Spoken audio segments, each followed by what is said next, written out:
Assalamualaikum warahmatullahi wabarakatuh. Nama saya Nurmala dengan NIM 22134455. Di sini kita akan membahas mengenai modul 6, contoh pengolahan sinyal dengan operasi konvolusi. Di modul 5 kemarin kita telah membahas tentang dasar dari konvolusi tersebut gitu ya, bisa menggunakan perintah config di MATLAB atau di Octave ini. Nah, di sini ada langkah-langkah percobaannya sebetulnya. Kita sudah disediakan sebuah program untuk menampilkan sinyal acak tentunya, sinyal acak.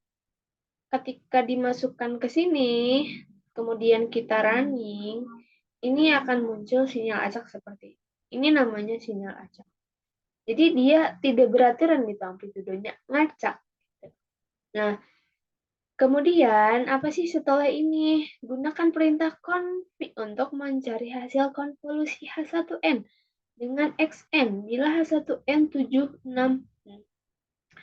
Coba tampilkan menggunakan plot. Bandingkan sinyal dengan sinyal aslinya. Fungsi apa yang dilakukan H1N? Bagaimana cara amplitudenya? Hasilnya dapat dibuat dengan amplitudo sinyal aslinya. Oke. Nah, ini sebetulnya saya sudah siapkan gitu ya codingannya, cuman di sini salah menulis sepertinya. Ini tuh seharusnya untuk nomor 2 gitu ya. Tadi udah diketahui yang satunya ini. Kita running. Oke. Apakah sudah muncul di teman-teman? Belum ya? Mungkin yang tadi juga belum muncul ya. Yang tadi dulu ya, yang sinyal acak. Ini adalah sinyal acak, teman-teman. Sudah. Nah, ini sinyal acak. Ini tuh adalah sinyal sinusoidal, namun amplitudenya itu ngacak, berbeda-beda gitu. Nggak terus continue maju, mundur gitu. Ini adalah sinyal acak. Kemudian, tadi untuk nomor 2, ini dia. Oke. Kita harus membandingkan sinyal asli dengan sinyal hasil konvolusi. Bisa kita lihat bahwa konvolusi di sini dapat menghilangkan noise lah istilahnya. Jadi sinyal acak yang tadinya benar-benar ngacak itu bisa menjadi smooth seperti ini ya, walaupun nggak terlalu smooth gitu. Karena untuk membuat dia smooth sekali itu adalah nanti di depan ya kita bahas. Oke. Nah, jadi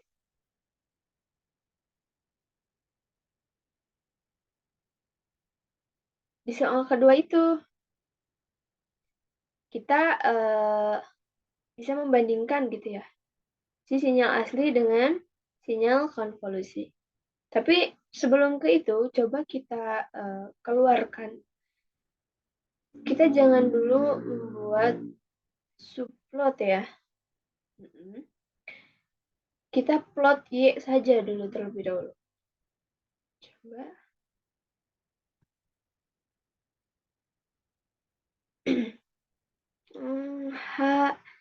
H1 kita plot Y dan plot X. Plot Y.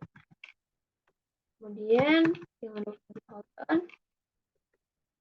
Kemudian kita plot X.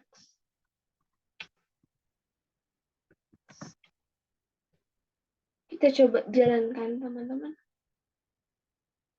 Nah, ini hasil yang dari soal minta gitu ya. Kalau tadi udah saya subplot supaya lebih terlihat sinyal asli dan juga sinyal nggak aslinya. Nah, ini yang deraunya, mungkin yang merah ya, hasil X ini. Ini yang udah kita tampilin dengan konvolusi. Jadi si sinyalnya itu lebih smooth gitu. Jadi ketika dibandingkan dengan yang ini, kita bisa langsung melihat bahwa si konvolusi ini bisa memperhalus gitu ya, sinyal acak. Sinyal acak. Oke. Kemudian ubah H1N 2 deretan. Nilai yang berubah secara perlahan dengan panjang variasi. Lalu perhatikan hasilnya. Oke. Ini kita ke nomor 2 berarti. Karena saya di sini tipe lah ya. Tipe mengetik mungkin. Oke. Di sini sudah ada bervariasi sebetulnya. Kita langsung saja gitu ya. Karena ya, kita akan mulai dari si terbesar menuju terkecil. Dan juga dari terkecil ke terbesar dan ada nilai yang sama di sini. Ketika kita running, hasilnya sebentar kita running, mungkin belum terlihat. Saya share screen. Ini. Nah, ini hasilnya. Bisa kita lihat yang merah. Yang merah itu adalah plot dari A. A itu adalah konvolusi X antara X dengan H1. H1 ini memiliki apa ya namanya? Pola dari terbesar menuju terkecil. Itu bisa dilihat di sini. Bahwa sinyalnya sudah sedikit halus, cuman si noise atau sinyal acaknya tuh masih ada gitu ya, kayak ini. Tiba-tiba ngegejlug, ini juga gitu ya. Nah, coba kita lihat yang biru, blue. Ini memplot Y. Y itu adalah konvolusi dari X dan H2. H2 nih. H2 kita mulai dari terkecil hingga terbesar. Berarti ini memiliki antara H1 dan H2 tadi memiliki perubahan secara linear ya. Karena dia berubah, tapi berubahnya tuh konstan, turun sekitar 0,01. Bisa kita lihat juga di sini yang biru. Hasilnya tuh tetap sama. Di puncaknya ini masih terdapat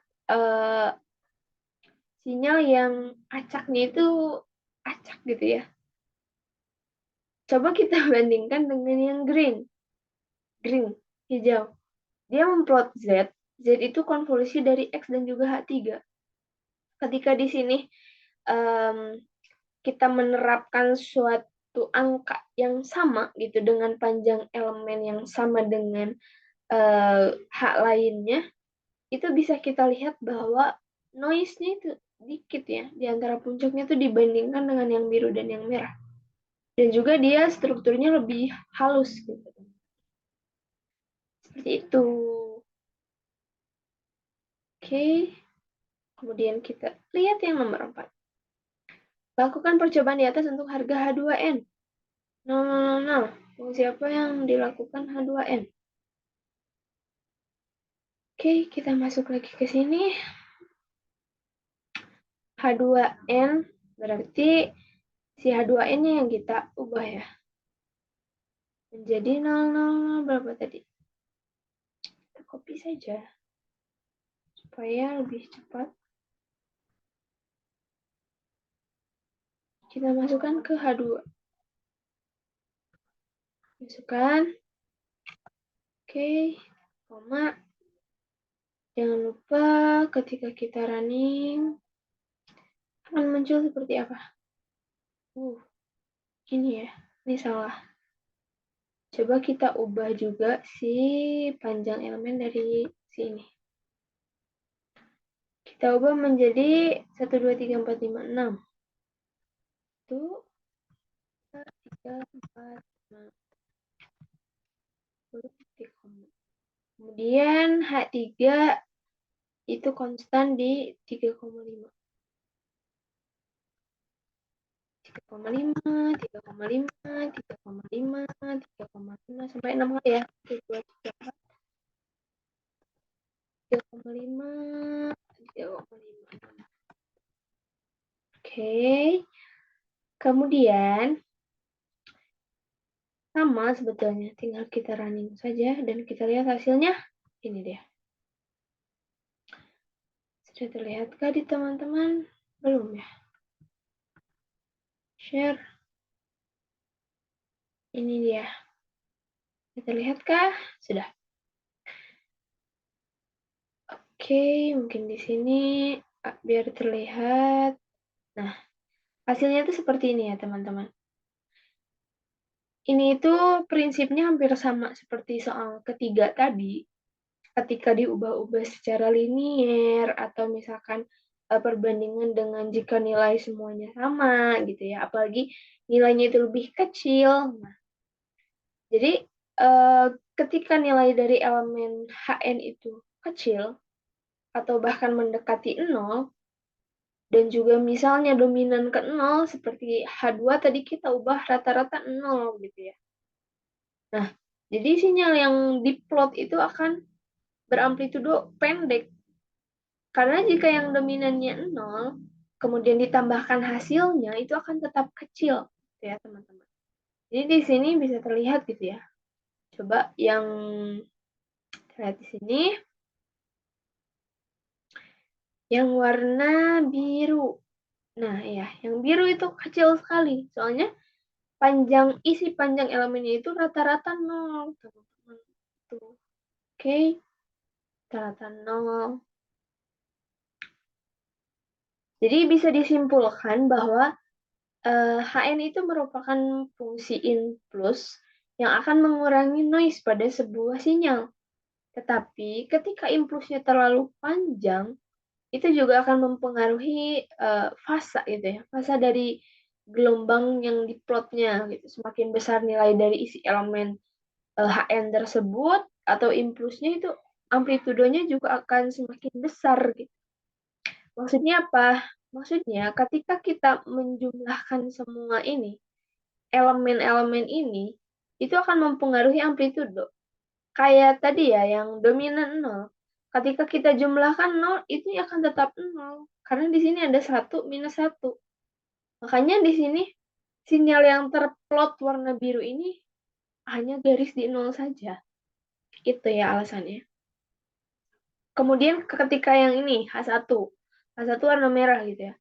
Ketika kita jumlahkan nih, 6, 5, 4, 3, 2, 1, ini akan mencapai amplitudo. 6, 11, 15, 20, 21 nih. Yang merah ini sekitaran 21 amplitudonya. Karena konvolusi ini adalah dominan ke penjumlahan. Bukan dominan lagi, cuman persamaannya juga hampir penjumlahan. Dijumlahkan. Nah, jadi seperti itu. Jadi ketika semakin nilai jumlah dari elemen-elemen yang dimasukkan itu semakin besar, maka semakin besar juga amplitudenya. Namun ketika semakin kecil, maka amplitudenya juga akan semakin kecil gitu. Gitu ya. Dan kemudian halus dan tidaknya gelombang yang telah kita gunakan dengan konvolusi itu dilihat dari semakin kecil dan juga semakin panjang si elemennya. Jadi ketika semakin panjang, itu semakin bagus, semakin halus, cuman semakin terlihat juga perbedaan fasanya gitu ya teman-teman. Gitu. Sini, karena di sini sudah beres, mungkin cukup sekian. Wassalamualaikum warahmatullahi wabarakatuh. Bertemu lagi di video berikutnya.